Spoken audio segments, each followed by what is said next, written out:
guys, I just saw Inside Out, and I'm happy to say that I enjoyed it enough to be willing to make a review at 2 a.m. in the morning on a kids movie. So, let's talk about Inside Out. The premise actually kind of reminds me of Osmosis Jones, except that instead of having a white blood cell and a cold pill fight off a virus to keep Bill Murray healthy, you have a bunch of personified emotions trying to keep a little 11-year-old girl sane as her parents move from Minnesota to San Francisco. Now, I actually think that the premise of the movie is pretty ambitious because given the wrong team, the film's ideas could have been very easily oversimplified. Thankfully though, Pixar does a solid job at maintaining the complexities of childhood emotions and their importance in psychological... See, those were my emotions right there telling me that I can't say psychological on camera. Okay, but back to the point. Pixar does a really good job at keeping all of the emotional interactions complex. The emotions, the characters in the film, they never feel one-dimensional like I thought they would from the trailer. It's never just like anger doing his angry thing because he's angry.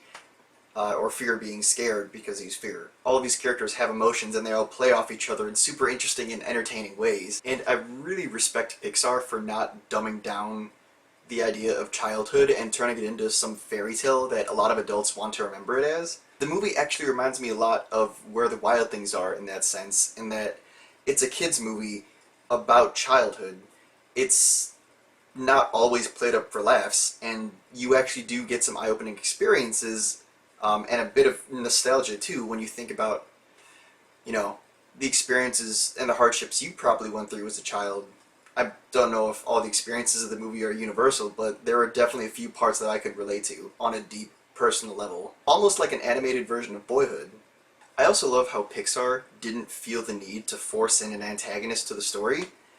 All of the conflict in the movie pretty much comes from everyday experiences that we've all had to go through in childhood, like going to a new school, moving to a new town, just, you know, not being able to connect with friends that you've left behind. It feels deeply personal, and none of it feels contrived at all, and I think that is what really got me about this movie.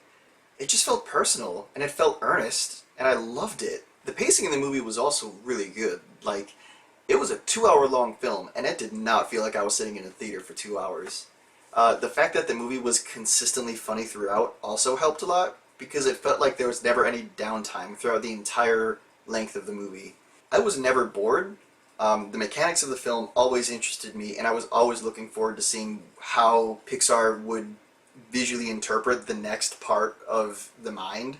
Like, the film had this idea of core memories powering different parts of your personality, and if those core memories get altered or changed at all, that also changes what your outward personality is like. I just think that, you know, Pixar's full of ideas like that, and I would actually love to go back and see a sequel where they explore more ideas of how the mechanics of a child's mind work. Like, this movie mainly centered on the dynamic between the emotions of joy and sadness, but I would love to go back to this world in a sequel and see how, like, maybe fear and anger react with each other, or how they synergize. And I think the fact that I'm already talking about what I want to see in a sequel to this movie kind of clues you in on how I felt about it in general.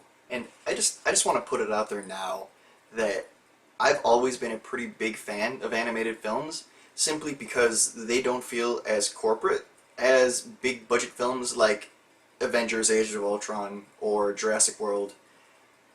For example, you're not ever going to find any product placement in an animated film, which is nice. After seeing something like Jurassic World. Trying to sell me a fucking Mercedes-Benz for 45 minutes. I also just love the fact that Inside Out is a completely original property. Like, it's not running off of any big known franchise other than the Pixar name, but to be completely honest, the Pixar name really hasn't meant that much for the past couple years. But it is nice to see Pixar back on point with their filmmaking abilities again. I could see this movie becoming the next Toy Story franchise, and as if I haven't given the film enough praise already, let me just be the first to tell you that going to see Inside Out would be a great decision, and you should go to your local theater as soon as possible.